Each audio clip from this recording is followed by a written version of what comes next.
You know, I've been on YouTube for 8 years now, and I think it's time we kind of raise the professional level of what I do around here. So let's go ferment some shit I found in my yard.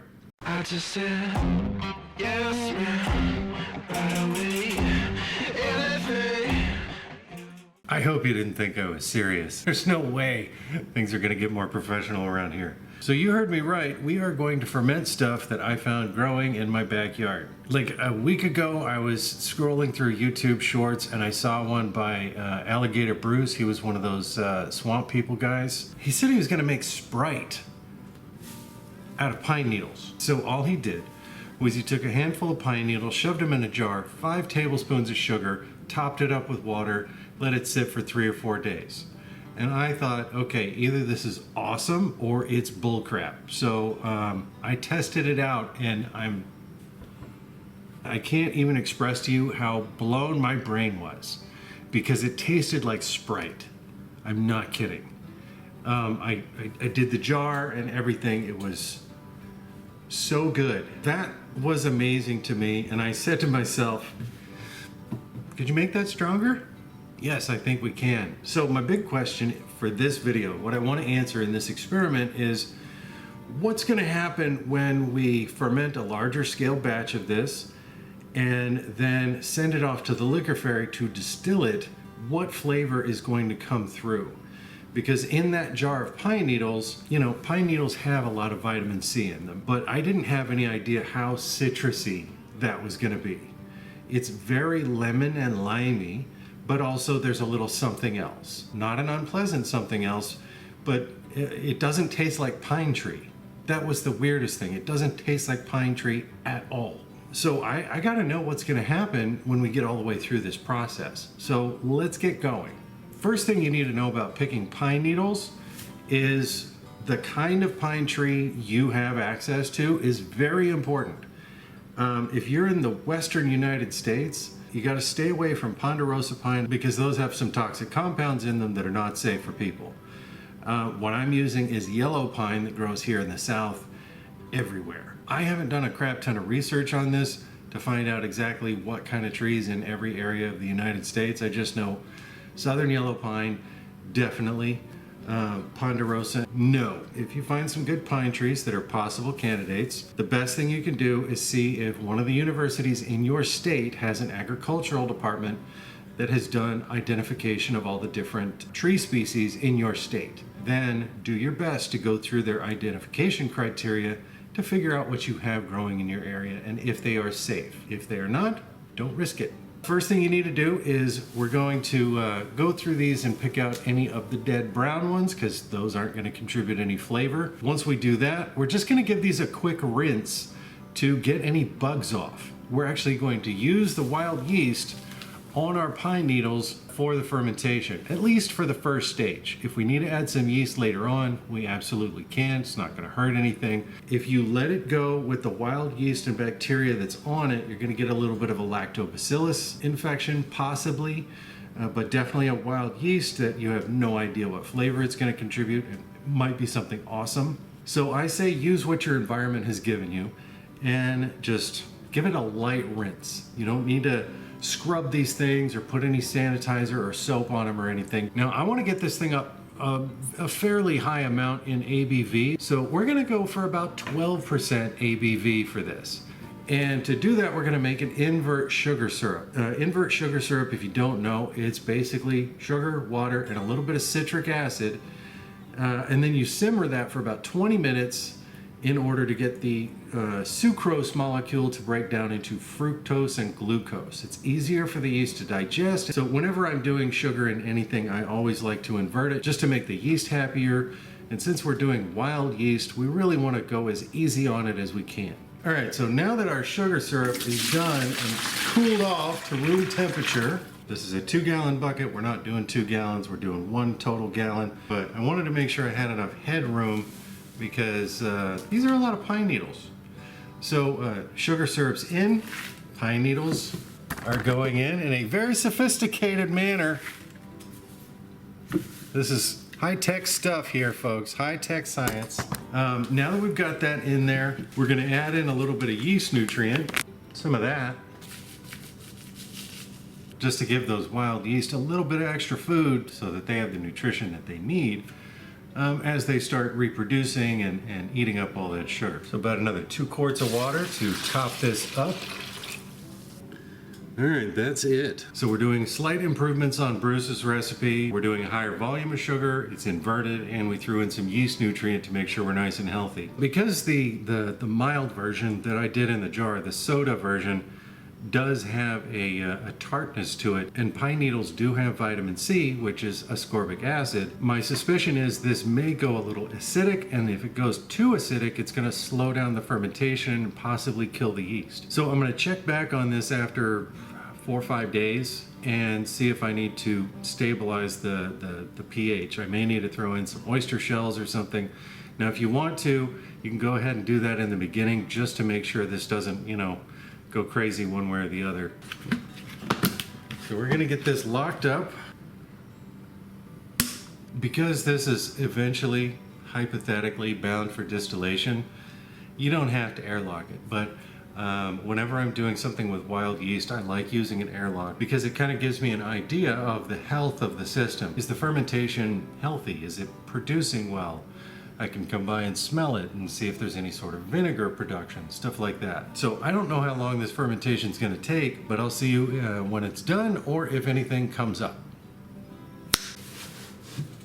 Okie dokie. It has been about 3 weeks, maybe 4, since I started this.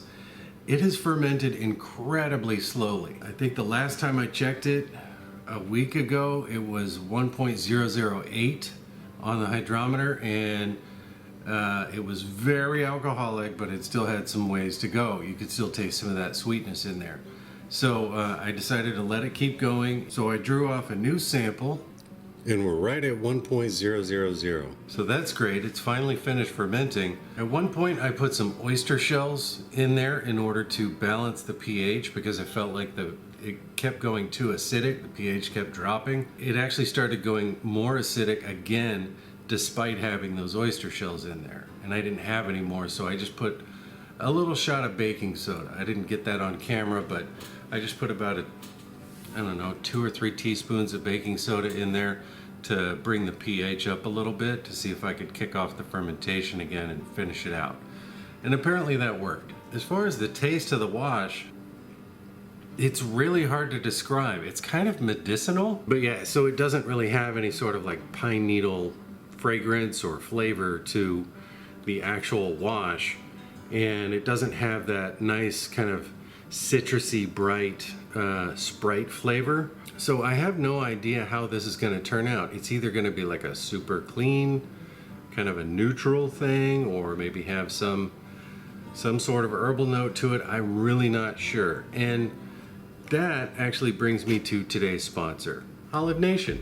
So when you have a project like this that you just have no idea what it's going to taste like, and you're kind of concerned that it's either going to have no flavor or it's just going to be kind of bland, I have a whole box of Olive Nation stuff that I've collected over the years. Olive Nation makes a huge array, like staggering array of flavor extracts, and they are the best quality. It really doesn't matter what flavor you want to try, they've probably got it. And one of the really cool things that Olive Nation did, because they sell to commercial distilleries and commercial breweries, they have this whole line of TTB approved products. So these are all rated to go into commercial spirits and commercial beer. You know, they've got a sherry flavoring, tropical fruit, limes, orange cream, banana, coconut, blueberry. I've got tons. Apple cinnamon. You get the point. There's tons and tons of them. So if you have something that, like this mess, may not come out great, you can always fix it by adding a little bit of extract. I've been using Olive Nation for years. I love their products. Everything that I've tried, it always tastes very fresh and bright, not like candy. So the extracts are really high quality. Plus they've got tons of ingredients for, like weird sugars and spices and stuff. If you want to scroll through the website and see if there's something that you can experiment with in this hobby, or if you just like baking. So if you want to keep some of these guys as backup for when you have a weird project that you don't know how it's going to turn out, or if you just want to boost the flavor in something. There's nothing wrong with that. The commercial industry does it all the time. So check out Olive Nation. I'm going to put the link down in the video description, and make sure you use this coupon code so you can get a big fat discount on anything that you buy on the site. And with the holidays coming up, you can also get a whole bunch of stuff for baking. All right, so we got to get some stuff ready. We're going to send all this off to the liquor ferry to run through the mini still back here. And if you haven't seen my mini still, I'm going to go ahead and pop a video right up here for you to click on.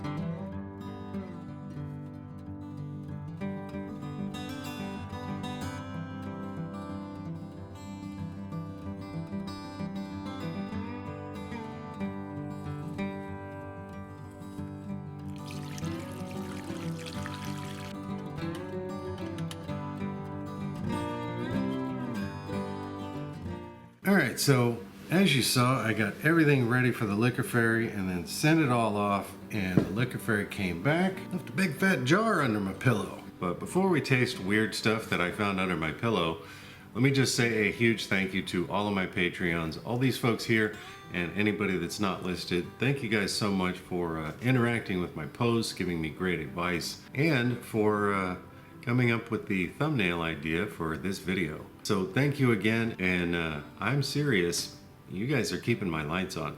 Thank you so much. So the liquor ferry did a 1.5 run, and that's something that Jesse does all the time over on his channel, where you have too much to go in your boiler. So you run one stripping run, and then you take the low wines from the stripping run, put that back in the boiler, and then add in whatever you have left from your wash. So that's what the liquor ferry did. And on the second run, the liquor ferry took some pine needles and used them as column packing, just to try and infuse some flavor in there and see what would happen. All right, so let's take a little sample here. All right, so this has been proofed down to about 45%. I'm definitely getting some citrus and a little bit of pine. Not like pine sol or anything like that, just kind of tree. It's not sappy or resinous or anything, it's just kind of bright. There's a little bit of astringency to this one. On the retro nasal, you get that kind of pine flavor, but also a little bit of citrus. I'd say closer to lime. It's got a slight bitterness to it that you would find in most gins. From the juniper. So this isn't a gin because it doesn't have juniper berries in it. That's like the defining characteristic of a gin, but it has that kind of pininess and the herbal kind of almost slightly medicinal, very slight. I think the wash was actually way more medicinal than the spirit is. I think there's a lot of potential with this one. Like, what would happen if you aged it? I think you should try this. I think you should definitely try this. It's got a lot of potential. Yeah, I want more of it. I'm gonna have some more of it. It's got a lot more flavor than you would expect, and if I didn't know better, I'd say there was some juniper nearby this. It's really good. Like for a sugar wash, it has way more flavor than it's supposed to. As a standalone pseudo gin, I think it works. I kind of want Brewbird to try this. She's kind of my go-to for gin knowledge because she actually worked in a commercial gin distillery. One thing I want you to take away from this video, even if you don't try this experiment, try the soda. It's delicious and so mind-bogglingly weird. Like, where do these flavors come from? Lemon, lime, some sort of kind of grounding earthiness. It's delicious, and it doesn't have any right to be because it's just pine needles, water, and sugar. It's so good.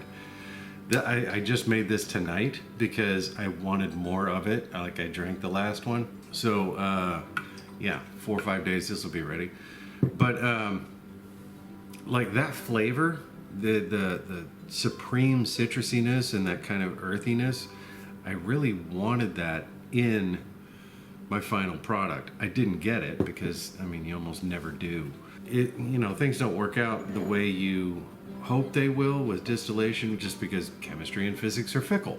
So I have an idea of taking some more fresh pine needles and infusing them in the spirit, taste it until I determine what's going on with it. Like, is it going to get more flavor? Is it going to get, like crazy pine tree? Is it going to get any of the citrus? I don't know, but I hope it gets some of the citrus. So I think what I'm going to do is age this on pine needles for, I don't know, a week and just see what happens. It just kind of reminds me of juniper. So this one's it's a bit of a head scratcher. I like it, but I'm not quite sure what to do with it. So I think I am gonna infuse it with some pine needles. And also I foraged a whole bunch of elderberries from my neighborhood earlier this year, and they're all sitting in my freezer. The biggest problem is elderberries don't really have that much flavor, but I'm kind of thinking along the lines of like a slow gin. Actually, I think I'm going to put this question to my Patreons and see what they think I should do with it. I'm going to give them a bunch of different options and see. And then if we do anything significant with it and it turns out well, then we'll do a video around, the holidays, around Christmas time. So we got a couple of months to figure something out and get something going. So in the meantime, it's just going to sit on glass at 45% and just kind of chill out until I'm ready to do something with it. So, I mean, there's a bunch of options. Option 1, age it on pine needles. Option 2, age it on pine needles and elderberries and maybe some blackberries for extra flavor. Option 3, some kind of wood aging, like a dirty gin. But I don't have any experience doing that with gin. I mean, technically, this isn't gin. It's not. There's no juniper in it whatsoever, but it has such a strongly reminiscent flavor that I kind of want to treat it like gin, but maybe I should do something else. So I'm really curious. I think I need all of y'all's input. I'm gonna hit up the Patreons and see what they want to do. But do me a favor and post your suggestions down in the comments. If you have any questions, post them down there. And as always, the recipe for this whole thing is going to be down in the video description, so don't worry about that. You don't have to scroll back and write anything down. But yeah, definitely leave me some suggestions on what to do with this, because I've got way too many options. So if you enjoyed this video, do me a favor and hit the like button, because it seriously helps out the channel. It helps with the algorithm on YouTube, and all of us YouTube creators, we're now fighting AI. Because there's so much AI slop out there that is just bogging down the whole system. So support your actual human flesh and blood creators, and hit that like button. And if you want to see what I'm going to do next time, do yourself a favor, do me a favor, and hit the subscribe button and the little bell icon right next to it so that you get notified when I post new content. Alright, so I'm going to go edit this video, and hopefully I'll get it done before Halloween. Because this is not a Halloween themed video. Alright, thanks for watching. Talk at you later.